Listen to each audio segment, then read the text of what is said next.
Bismillah. Bismillahirrahmanirrahim. Alhamdulillah Rabbil Alamin. Wa sallallahu wa sallam wa barak ala sayyidina wa habibina wa syafi'ina wa muta'ina Muhammad ibn Abdullah wa ala alihi wa sahbihi wa man tabi'ahum bi ihsanin ila yaumiddin. Amma ba'd.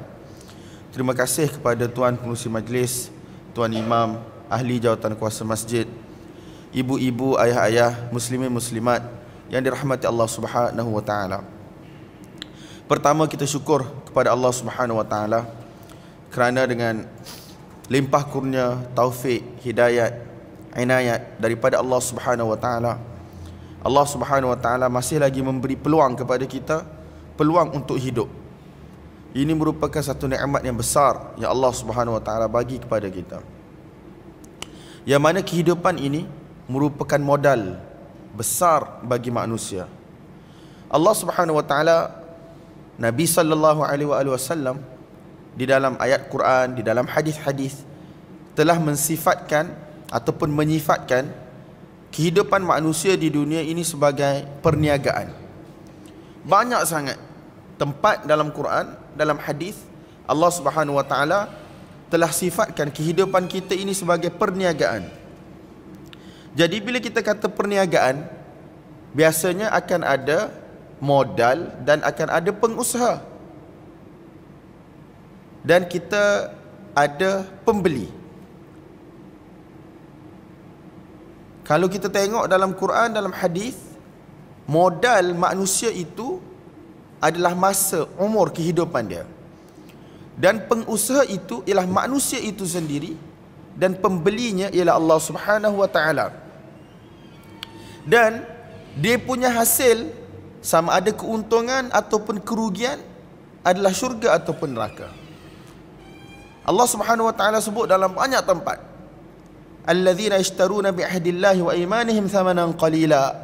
Orang yang mana telah membeli janji-janji Allah, janji mereka dengan Allah dengan harga yang murah, iaitu orang yang tidak beriman kepada Allah, orang yang mana tidak mentaati perintah Allah. Mereka telah beli daripada Allah Subhanahu wa taala satu benda dengan harga yang begitu murah. Apa maksud dia? Ulama-ulama tafsir kita bagi tahu yang mana mereka telah menjual agama mereka, ketaatan mereka kepada Allah dengan dunia yang sementara, sedikit, untuk mereka dapat kesenangan hidup, sedikit keselesaan hidup semasa kehidupan dunia, hidup bebas, tidak ada hukum hakam. Jadi mereka telah jual diri mereka, yang mana last kali mereka akan rugi, akan dicampakkan ke dalam neraka Allah Subhanahu wa taala. Tetapi mereka hanya dapat kehidupan yang sementara, yang gembira, kehidupan yang rileks, tidak ada hukum, tidak ada ketaatan, tidak ada ibadat, tidak ada apa-apa. Dalam ayat yang lain Allah Subhanahu wa taala kata, ya ayyuhallazina amanu hal adullukum ala tijaratin tunjikum min azabin alim. Wahai orang-orang yang beriman, hendakkah aku khabarkan kepada kamu tentang satu perniagaan, perniagaan yang mana boleh menyelamatkan kamu daripada azab yang begitu dahsyat, azab yang begitu pedih.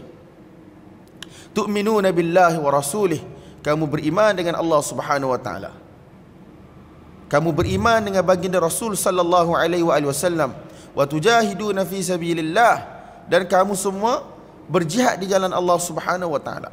Banyaklah tuan-tuan ayat-ayat sedemikian rupa di dalam Al-Quran yang mana mensifatkan bahawasanya kehidupan kita di dunia ini sebenarnya adalah proses jual beli. Kita jadi peniaga, Allah Subhanahu wa taala jadi pembeli. Yang mana kalau kita untung berniaga, maka kita akan dapat syurga. Kalau kita gagal dalam perniagaan kita, kita akan dapat neraka. Dalam hadis yang lain Nabi sallallahu alaihi wasallam bagi tahu dengan ayat yang jelas, kullun yaghdu, setiap daripada kita ni tuan-tuan, pada waktu pagi, jika Allah Subhanahu wa taala bangkitkan kita daripada kematian sementara, yaghdu, dia akan keluar daripada rumah dia pada waktu pagi. Setiap daripada kita, hatta orang yang pencen pun dia akan keluar daripada rumah dia. Orang yang mana tidak bekerja buat pun, duduk saja-saja, dalam istilah Arab dia panggil batalah, iaitu orang mana tidak ada kerja. Dia malas kerja ke apa ke, dia tetap akan keluar daripada rumah dia. Tidak kerja ni tuan-tuan, pada pandangan dunia, pencen orang kata tak bekerja. Tidak berkebun, tidak pergi ke pejabat, orang panggil tak kerja. Orang yang mana malas duduk rumah, dia panggil tak bekerja.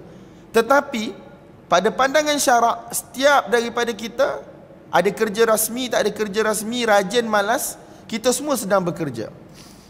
Nabi SAW beritahu, fakullun yaghdu, setiap daripada kita akan keluar daripada rumah dia pada waktu pagi.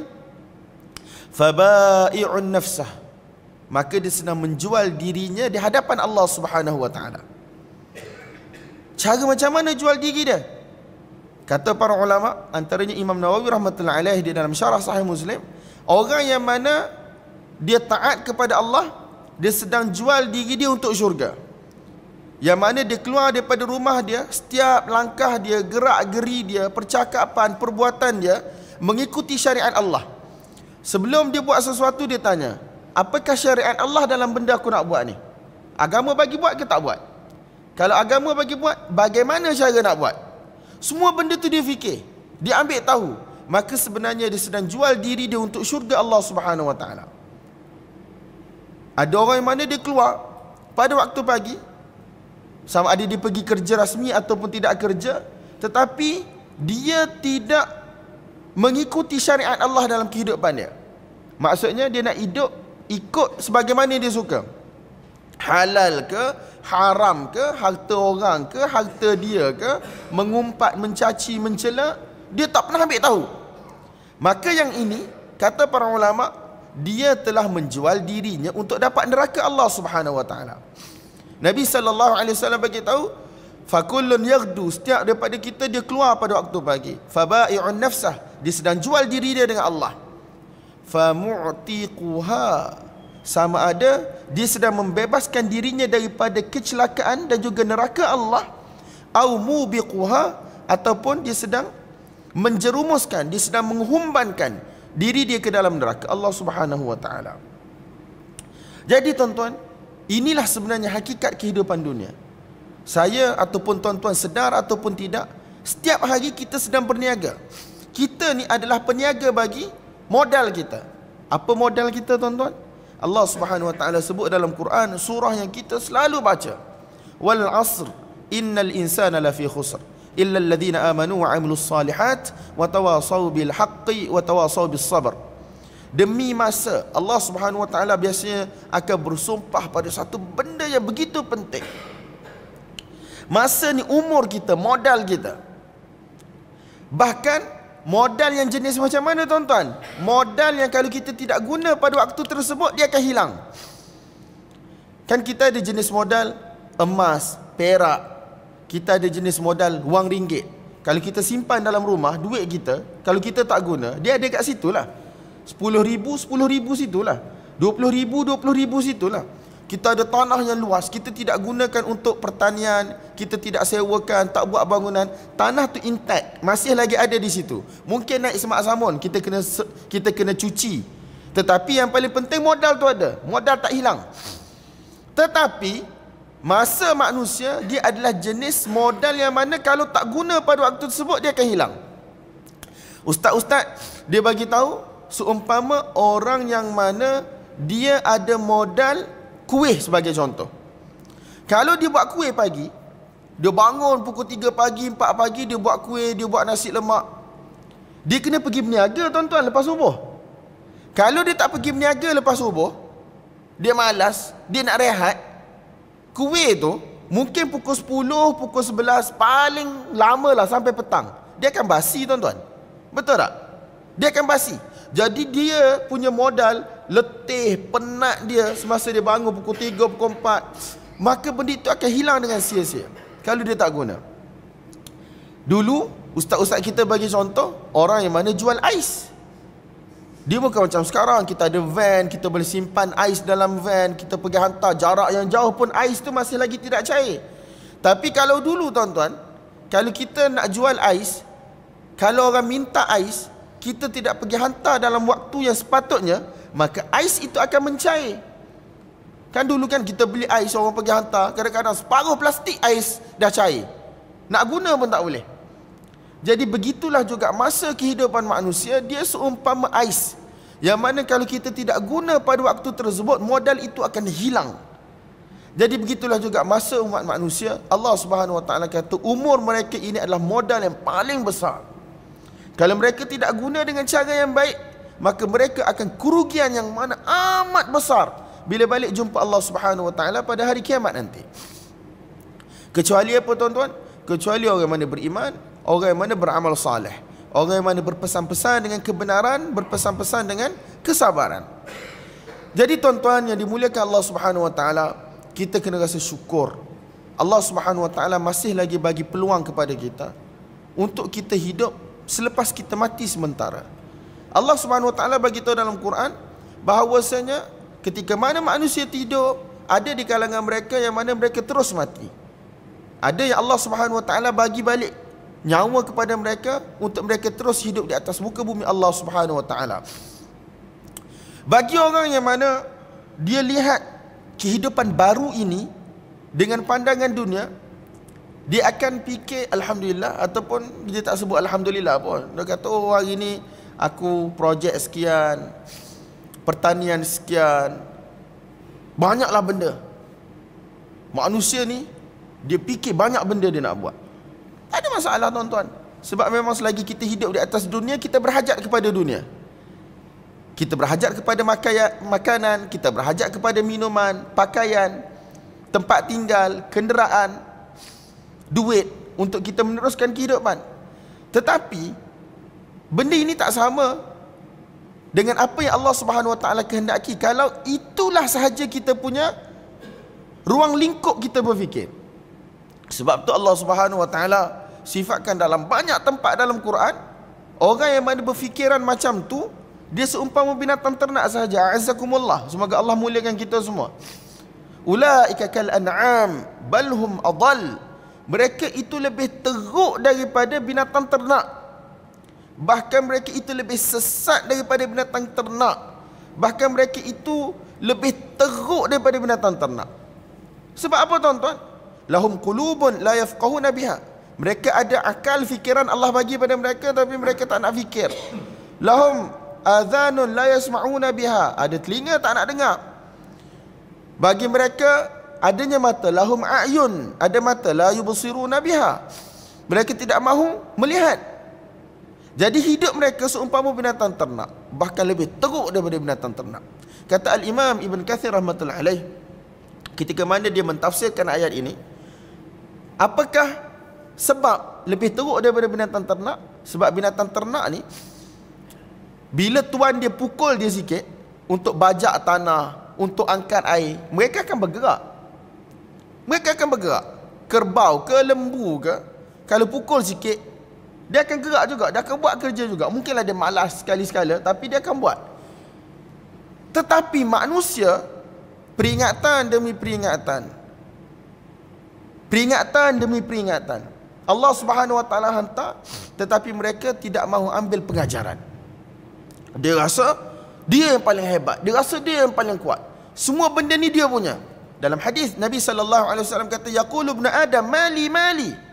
Dia kata, anak Adam kata, Nabi SAW bagi tahu, anak Adam dia selalu kata mali mali, harta aku, harta aku.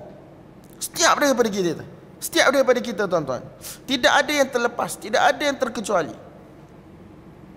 Setiap daripada kita, kerja kita, allazi jama'a malan wa addadah, orang yang mana mengumpulkan harta kemudian kerja dia bilang harta. Kalau dulu orang bilang duit yang mana berada dalam tabung, yang disimpan bawah bantal. Kalau kita sekarang jenis dua kali, orang kata dia panggil apa? Kaedah dia panggil tak ada 2-3 minit buka online banking. Tak ada 2 minit buka online banking. Kadang-kadang bangun pagi tu buka online banking dulu. Dia ada 5 bank, 5 online banking. Dia tahu dah gaji tak masuk lagi. Dia bukan ada orang nak masuk duit kepada dia pun, tapi dia buka, dia tengok. Semua benda ni berlaku tuan-tuan kepada kita. Yang tak ada account bank, yang tak ada online banking, yang jenis simpan duit bawah bantal, dia akan kira duit. Benda yang Allah bagi tahu ni berlaku dalam kehidupan saya dan tuan-tuan. Allazi jama'a malan wa addadah, orang yang mana kerja dia kumpul harta dan bilang. Walaupun dia tak sebut dengan mulut dia, tetapi hati dia, yahsabu annama lahu akhladah. Dia rasa bahawasanya harta dia ni yang mana akan memberi kehidupan yang selama-lamanya untuk dia. Yaqulu ibnu Adam, mali mali. Anak Adam kata, hartaku, hartaku, hartaku. Dan sebenarnya harta dia, apa dia tuan-tuan? Apa yang dia makan, fa'afnait. Itu harta dia. Benda yang dia makan, kemudian masuk dalam perut dia, diproses, kemudian masuk dalam perut dia, diproses, kemudian benda itu dikeluarkan sebagai bahan buangan. A'azzakumullah, semoga Allah muliakan kita semua. Wa ma labista fa'ablait. Apa yang kamu pakai, kemudian pakaian tersebut jadi lusuh. Itulah harta kita tuan-tuan. Wa ma tasaddaqta fa'amdait. Dan apa yang kamu sedekahkan, yang kamu simpan untuk tabung akhirat, itulah harta kita yang sebenar. Dalam riwayat lain, Nabi SAW beritahu, selain daripada tu, wa ma siwa dzalika, selain daripada 3 benda ni, apa yang manusia makan, yang diproses jadi bahan buangan, apa yang manusia pakai, kemudian dia jadi buruk, kemudian dibuang jadi kain buruk, ataupun ditukar, dibagi pada orang lain, ataupun apa yang disedekahkan, kemudian dia hantar simpan dalam bank akhirat. Selain daripada 3 ni, apa dia tuan-tuan? Fatarikuhu linnas, benda itu akan dia tinggalkan untuk manusia selepas dia. Dia akan tinggalkan untuk manusia selepas dia. Dia bukan harta dia, harta orang lain. Harta warathah, harta orang lain, anak dia, isteri dia mungkin, abang dia mungkin, mak dia, ayah dia. Itu hakikat dia. Tetapi itu tidak bermakna Islam tidak menggalakkan kita mencari harta, bukan. Dalam kitab-kitab fiqh, dalam hadis, dalam ayat Quran, banyak je cerita tentang pertanian, cerita tentang perniagaan. Sebab harta ni dia bersifat neutral tuan-tuan. Kalau berada di tangan lelaki yang baik, maka harta itu baik. Sebagaimana kalau dia berada di tangan Uthman ibn Affan, Abu Bakar radhiyallahu anhu, Abdurrahman ibn Auf, maka dia jadi yang baik. Tetapi kalau harta berada seperti di tangan Abu Lahab, Abu Jahal, guna untuk memerangi Islam, memusuhi Allah dan juga Rasul dia, maka itu harta yang buruk. Tapi orang Islam, dia ada kaedah dalam mencari harta. Mesti taat perintah Allah, jangan sampai langgar larangan Allah. Tak ada masalah tuan-tuan.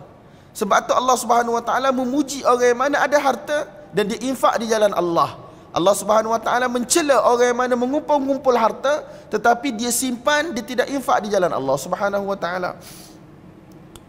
Jadi tuan-tuan yang dimuliakan Allah Subhanahu Wa Taala, hakikat kehidupan kita ialah kita ini akan meninggalkan dunia ini. Allah Subhanahu Wa Taala bagi peluang pada saya dan tuan-tuan untuk hidup sebenarnya bukan untuk fikir dunia semata-mata. Peluang Allah bagi hidup selepas kematian, kata para ulama, yang paling penting sekali adalah untuk bertaubat kepada Allah Subhanahu Wa Taala di atas dosa-dosa yang telah lampau yang kita telah buat. Ya ayyuhallazina amanu tubu ilallahi taubatan nasuha. Wahai orang yang beriman, kembalilah kamu kepada Allah Subhanahu Wa Taala dengan taubat yang sebenar-benar taubat. Taubat yang sebenar-benar taubat. Allah cerita manusia ni kerja dia memang fikir pasal dunia. Dalam Quran kita selalu baca, tapi mungkin sebab kita tak belajar tafsir, kita tak baca terjemahan, jadi kita macam baca je lah. Allah Subhanahu Wa Taala sebut alhaakumut takatsur hatta zurtumul maqabir. Sifat nak ada banyak ni, kumpul harta ni, telah menyebabkan kamu lupa daripada hakikat kehidupan dunia. Rasa dunia ni tempat tinggal kita tuan-tuan. Orang Kelantan kata nak tukar langit. Kumpul harta, kumpul harta, kumpul harta sampai tidak ikut syariat Allah, tidak ikut perintah Allah, langgar larangan Allah, solat tak tahu ke mana, zakat tak bayar, dan seumpamanya lah. Curi harta orang, timbangan tidak betul, ponteng kerja, ambil barang pejabat tanpa kebenaran, banyak benda tuan-tuan. Semua ni menyebabkan manusia jadi lalai, manusia jadi lupa. Bila manusia akan sedar? Hatta zurtumul maqabir, iaitu sehingga kamu dibawa secara paksa pergi ke tanah perkuburan. Bila kita mati, tuan-tuan, baru kita sedar. Nabi SAW bagi tahu bahawa si umat manusia ni, walau anna libni adam wadiyan min dhahabin labtagha thaniyan. Kalaulah manusia ni dia ada satu lembah daripada emas, itu dia punya semua. La habba an yakuna lahu wadiyan, dia suka untuk ada lembah yang kedua, lembah yang ketiga. Manusia tak pernah puas. Hatta yamla jawfahu turab, ataupun hatta yamla fahu turab. Nabi kata sehinggalah mulut dia, perut dia dipenuhi oleh tanah. Apa maksud dia, tuan-tuan? Apabila kita dibawa ke kubur secara paksa, kita ditanam dalam kubur, badan kita, tubuh badan kita akan menjadi makanan bagi ulat-ulat, barulah kita akan sedar. Sebab tu Allah Ta'ala sebut, kalla sawfa ta'lamun, kamu pasti akan tahu satu hari nanti. Benda ni sebelum ni kita dengar-dengar, tuan-tuan. Ustaz mengajar, Quran kita baca, bahawasanya manusia akan mati, tapi buat macam tak tahu je. Tetapi hari ni pasti dan pasti kamu akan tahu. La ta'lamun la tarawunnal jahim, kamu akan tengok api yang membakar. Dalam kubur dia ada api yang membakar. Sebelum hari kiamat lagi, Allah Subhanahu Wa Taala akan hantar bagi orang yang mana tidak beriman, orang yang mana tidak taat, azab dan seksa dalam kubur. Itu akidah kita. Anna yu'raduna 'alaiha 'ashiyyan ghuduwan wa 'ashiyya. Api akan diberi kepada penduduk kubur ghuduwan wa 'ashiyya, pada waktu petang dan siang, iaitu sepanjang waktu dalam kubur. Wa yaumal qiyamah, dan pada hari kiamat nanti ada azab yang lain. Jadi pada waktu tersebut dia akan tengok, tuan-tuan. Dia akan tengok dan dia akan tengok. Tapi Allah Subhanahu Wa Taala, dia Maha Pengasih, Maha Pemurah, Maha Penyayang. Dalam hadis yang sama, Nabi SAW berkata apa? Wa yatubullahu ala man tab, dan sesiapa yang ingin kembali kepada Allah, Allah sentiasa akan buka pintu untuk dia. Hatta orang kafir, tuan-tuan, yang mana mensyirikkan Allah, yang mana kata Nabi Isa alaihissalam anak Allah, ataupun Tuhan bersama dengan Allah, syirik. Benda yang Allah Subhanahu Wa Taala paling benci dalam dunia, apabila hamba dia, yang mana dia bagi makan, dia bagi minum, dia bagi kesihatan, bagi harta, bagi keluarga, mensyirikkan Allah dengan segala sesuatu. Benda tak payah pun, tuan-tuan. Allah minta daripada umat manusia supaya apa? Supaya dalam hati dia i'tiqad Allah Subhanahu Wa Taala esa, berkuasa mutlak, berkuasa penuh, bersifat dengan sifat kesempurnaan, tidak ada sifat kekurangan. Itu je Allah minta daripada manusia. Pada hari kiamat nanti, Allah Subhanahu Wa Taala akan tanya manusia.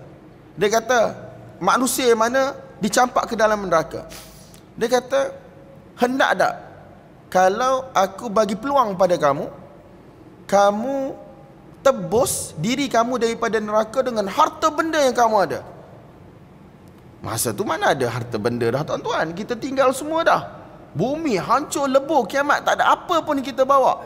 Tetapi Allah Subhanahu Wa Taala bagi tahu beberapa tempat dalam Quran, innal ladzina kafaru law anna lahum ma fil ardi jami'an wa mithluhu ma'ah laftadau bihi min azab yaumil qiyamah. Sesungguhnya orang-orang kafir ni, kalaulah mereka ada seluruh dunia dan isi dunia pada hari kiamat, lau harfu imtina', dia kata benda ni tak akan berlaku. Tetapi kalaulah mereka ada pada waktu tersebut seluruh dunia dan isi dunia,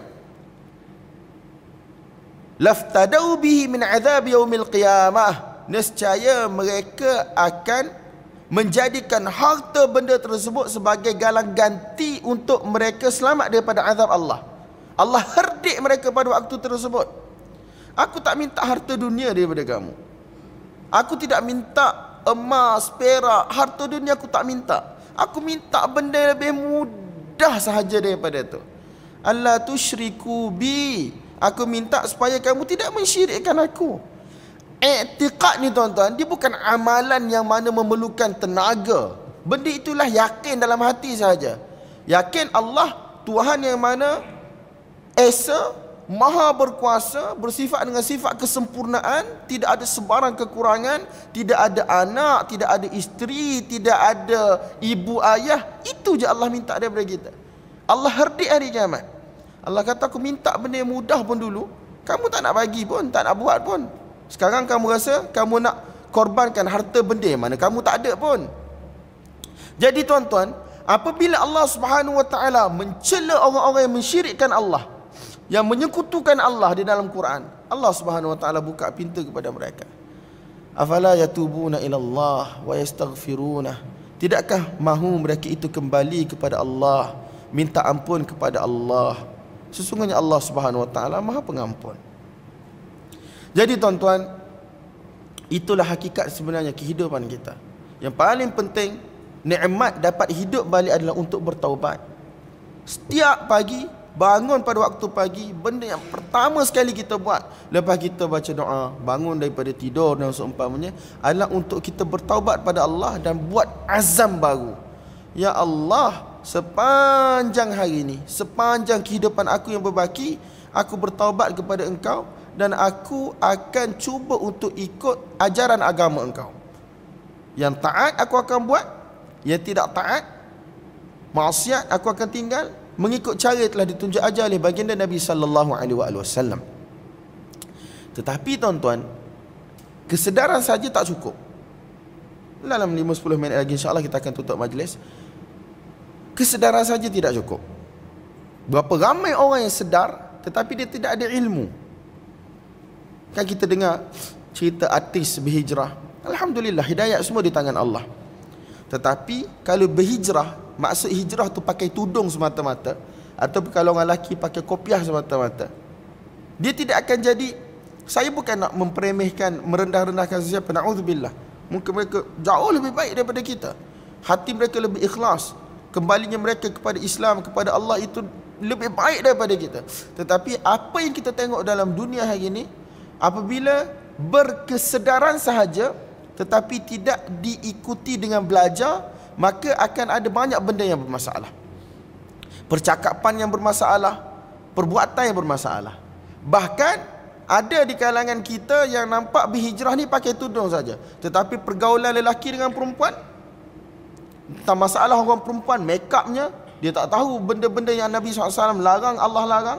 Berhias di hadapan lelaki yang bukan mahram, percampuran lelaki perempuan, bersalam antara lelaki perempuan, duduk dalam majlis yang mana ada arak dan seumpamanya. Yang mereka rasa benda tu tak ada masalah. Sebab apa tuan-tuan? Sebab pada mereka hijrah ni kalau orang perempuan pakai tudung, itu je lah yang orang faham. Pakaian ketat, sendat, pada mereka tak ada masalah. Sebab mereka tak tahu yang mana halal, yang mana haram. Jadi tuan-tuan, ilmu memainkan peranan yang sangat penting dalam kehidupan. Berapa ramai orang yang mana dia datang kuliah, dia rasa berkesedaran nak hidup mengikut agama, tetapi dia keluar daripada masjid, dia terlibat dengan riba. Sebab dia tak tahu. Allah Subhanahu wa taala memberi keuzuran kepada orang tak tahu dengan syarat dia baru masuk Islam dan dia duduk jauh daripada para ulama. Biasanya duduk bukan di negara umat Islam. Tapi kalau kita umur 60 tahun, 70 tahun berada di negara umat Islam, lahir daripada perut ibu Islam, keluarga Islam, majlis ilmu di sana sini, tapi kita buat benda-benda yang Allah larang, benda tu payahlah untuk diuzurkan. Benda itu payah untuk dijadikan sebagai excuse. Sebab Allah Subhanahu wa taala telah mensyaratkan kepada umat manusia untuk belajar. Belajar ni ada yang bersifat fardu ain, iaitu kewajipan ke atas setiap seorang daripada kita. Sama ada dari sudut akidah, apakah keimanan yang perlu kita ada, kita kena tahu perkara yang membatalkan keimanan. Sebab ada orang tuan-tuan, masjid datang, Quran baca, puasa, umrah pergi tiap-tiap tahun, sedekah, tetapi dia buat perkara yang syirik, yang membatalkan iman, dia tak perasan. Terlibat dengan bomoh-bomoh yang mengarut, khurafat-khurafat, perkara yang mana membatalkan iman, dia tak perasan. Jadi amalan dia tuan-tuan semuanya rosak, tidak ada nilai di sisi Allah. Sebab apa? Sebab dia melakukan dosa yang besar, dosa syirik pada Allah Subhanahu wa taala. Ada orang yang mana dia buat amal ibadat. Dia tidak melakukan syirik besar, tidak terlibat dengan khurafat ataupun benda yang bersifat minta daripada penduduk kubur, pokok, itu semua dia tak buat. Tetapi dia terlupa dalam hati dia, dia tidak bersihkan hati dia. Dia buat sesuatu ibadat dengan riak, menunjuk-nunjuk, sombong, bagi tahu orang. Itu semua pembatalan amal yang mana dia tidak tahu, ataupun dia tahu tapi dia tak usaha untuk jaga amalan dia. Ya ayyuhallazina amanu la tubtilu a'malakum bil manni wal adha, sebagai contoh. Wahai orang-orang yang beriman, jangan sekali-kali kamu batalkan amalan-amalan kebaikan kamu dengan kamu cerita kebaikan-kebaikan kamu pada orang. Kalau dalam bab sedekah, ada orang datang minta kepada dia, bukan aku dah bagi ke dulu? Bukan aku dah bagi ke dulu? Ataupun bila kita tengok orang, nah dia tu aku tolong dulu tu, kalau aku tak tolong dulu tu, dia panggil man. Man ni ialah satu perasaan kita rasa kita ada jasa besar pada orang. Anak dia tu kerja besar tu, aku tu yang bawa dia dulu tu jumpa pengarah, sekian. Oh, aku yang dulu bagi duit yuran belanja sekolah RM20, RM30 seminggu. Benda ni tuan-tuan sia-sia, tak ada nilai. Sebab kita rasa benda tu macam tak ada apa, tetapi benda itulah pembatal kepada amalan kita. Jadi tuan-tuan, amalan ni kita kena jaga. Tu tak kira hak sah batal lagi tuan-tuan. Berapa ramai di kalangan kita semayang tapi dia tak tahu pun perkara yang membatalkan solat. Bacaan Fatihah dia betul ataupun tidak kita tak tahu. Wuduk dia betul ataupun tidak tak tahu. Mandi wajib dia, cara dia buang air, cara dia bersuci betul tak betul ataupun kita tak tahu. Kalau orang wanita, generasi muda hari ni tak tahu darah yang keluar tu darah haid ataupun darah istihadah, tak tahu. Bila waktu keluar darah dia kena solat, bila waktu tak keluar darah dia haram untuk solat, dia tak tahu. Kebanyakan budak kita hari ni kalau nampak darah tak solat lah. Padahal ada ketika mana darah keluar, dia wajib solat. Darah istihadah, darah rosak. Ada ketika mana darah tak keluar, tetapi wajib untuk dia tidak solat. Ada juga. Tapi orang kita tak tahu. Budak-budak muda hampir tak tahu langsung sekarang. Nak tahu apa pasal darah, dia tahu bila keluar darah, dia beli pek untuk darah tu tak bocor. Semayang pun tak, puasa pun tak. Kalau kita tengok dalam media sosial hari ni tuan-tuan, memang menakutkan. Jadi ada orang yang mana dia tak ambil tahu pun tentang amalan dia betul ataupun tidak, cara ditunjuk ajar oleh baginda Nabi SAW, sehingga Allah Subhanahu Wa Taala nak terima ataupun tidak. Jadi tuan-tuan, tidak ada cara lain untuk selamat, mesti kena belajar. Setiap daripada kita nak selamat, tetapi kita tak tahu bagaimana cara nak selamat. Itu masalah. Kita tahu kalau dunia ni tuan-tuan, kita ada pendidikan keselamatan. Kalau kat rumah kena ada first aid box. Kalau berlaku sekian-sekian, kita panggil bomber, ajar bagaimana nak keluar, adanya jalan keluar, adanya macam-macam benda lah tuan-tuan kalau keselamatan. Kalau kita naik kapal terbang, dia cerita kalau berlaku sekian-sekian, la qadarallah, semoga Allah SWT tidak tentukan benda tu berlaku macam tu. Tak, kalau jadi sekian-sekian kita kena buat. Kalau kita naik kapal, ada pelampung, ada jaket keselamatan. Sebab apa tuan-tuan? Kalau datang masalah, kita tahu bagaimana nak selamatkan diri kita. Tetapi apabila melibatkan akhirat, melibatkan agama, kita tak tahu bagaimana cara kita nak selamatkan diri kita. Kalau kita tak belajar tuan-tuan, kita tidak akan tahu. Jadi saya menggesa diri saya tuan-tuan untuk terus istiqamah, datang ke masjid, hadiri kuliah ilmu, bawa buku, bawa pen. Kalau boleh biarlah pihak masjid minta ustaz yang mana datang mengajar tu secara berkitab, walaupun kitab terjemahan Melayu. Kita bawa, kita boleh tanda, tak faham tanya. Kalau tak tuan-tuan, dia orang kata 30 tahun, 40 tahun datang masjid pun masuk telinga kanan, keluar telinga kiri. Tak ada satu benda pun kita boleh pegang. Saya ingat masa saya kecil-kecil dululah, ayah saya ni alhamdulillah dia ahli masjid, bukan ustaz. Tetapi dia ada satu semangat ingin menyampaikan. Mak saya tak pergi masjid lah, sebab anak-anak kecil. Kita orang macam orang kata 2 tahun beza. Jadi orang ni nak besar, datang yang baru. Yang ni nak besar, datang yang baru. Jadi saya perasan sangat, dia bila dia balik daripada masjid, dia suka untuk cerita kat mak saya. Apa yang ustaz cerita? berkait dengan solat, ikutlah. Kalau hari ni hadis, adalah dia nak bagi tahu. Kalau berkait dengan fiqh, setakat yang dia mampu, tanggungjawab dia sebagai satu orang suami kan. Jadi benda tu dia telah menimbulkan minat dalam diri saya. Saya ni asalnya bukan budak sekolah agama pun. Saya budak sekolah biasa. Kemudian dekat-dekat saya belajar bahasa Arab tingkatan 1, 2, 3, bahasa Arab sebagai subjek sahaja. Tingkatan 4, tingkatan 5 saya masuk sekolah asrama penuh. Saya belajar perakaunan, ambil subjek agama 1, 2 subjek. Tetapi lepas tu Allah SWT channelkan saya untuk belajar agama secara sepenuh masa, daripada apa yang saya tengok ayah saya buat. Jadi begitu juga tuan-tuan, sekurang-kurangnya apa yang kita buat, apa yang kita datang belajar, dengar daripada ustaz, kita boleh balik bagi tahu isteri kita, anak kita. Bukan kita je baik seorang-seorang.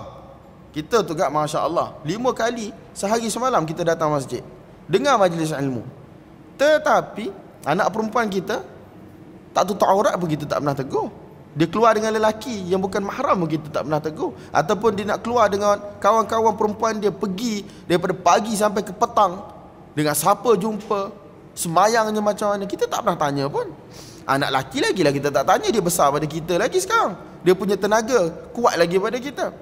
Rempik tak rempik, keluar pagi, balik pukul 3 pagi, 4 pagi, kita tak pernah tanya. Kita dulu maghrib tak keluar dah rumah tuan-tuan. Jadi satu budaya hari ni tuan-tuan. Mak ayah dia datang masjid, bagus, tapi dia tak ambil tahu tentang anak isteri dia. Anak dia semayang tak semayang tak pernah. Jarang sangat tuan-tuan jumpa ayah yang mana balik tanya anak dia, semayang dah? Dia kata kalau anak dia jawab semayang dah, ayah dia tak tanya dah semayang mana, bila mu semayang, pakaianmu macam mana. Tak ada dah tuan-tuan. Apatah lagi nak tengok ayah yang mana dia pergi tengok anak dia yang umur 10 tahun, 11 tahun ambil wuduk macam mana, betul ke tak. Ayah nak jumpa gini. Sebab apa? Sebab kita hanya nafsi-nafsi. Dunia ni pun kita dah nafsi-nafsi. Kita sendiri pun bila kita datang belajar, kita hanya, orang kata, take for granted. Kita hanya macam, oh tak apalah, for sake of antara maghrib dengan isyak, habiskan masa 40 minit, sejam. Jadi tidak ada perasaan ingin belajar. Itu kesilapan yang besar yang berlaku dalam kehidupan kita. Jadi tuan-tuan, tidak ada cara untuk selamat kecuali dengan ilmu. Sebab apa? Itulah cara yang Allah Subhanahu Wa Taala hendak kita beriman pada Allah, kita beribadat pada Allah. Kalau kita tak tahu cara, kita tak tahu bagaimana nak buat, kita buat ikut-ikut, sah batal kita tak tahu. Itu satu perkara yang bahaya. Jadi tuan-tuan, semoga Allah Subhanahu Wa Taala bagi taufik hidayah pada saya dan tuan-tuan untuk kita ambil iktibar, untuk kita renung perkara ini, untuk kita ubah diri kita ke arah lebih baik, untuk anak isteri kita, orang kampung kita, masyarakat kita secara keseluruhan, supaya kita semua ni tidak tergolong dalam golongan yang rugi. Bahkan kita ni tergolong dalam golongan orang yang mana Allah Subhanahu Wa Taala kesian pada kita, Allah bagi kejayaan pada kita, masuk syurga dengan rahmat kasih sayang Allah. Kalau nak kira kita punya amal perbuatan, tak ada apa tuan-tuan, tak ada nilai sikit pun di sisi Allah. Sembahyang 5 minit, 5 minit tak ingat Allah. Puasa, setiap hari puasa tuan-tuan sebulan, semua penuh dengan perbuatan keji, mata tak jaga, mulut tak jaga, semata-mata tidur. Tak ada apa nilai tuan-tuan amalan kita. Wassallallahu wasallam wa baraka ala sayyidina wa maulana Muhammad wa ala alihi wa sahbihi ajma'in.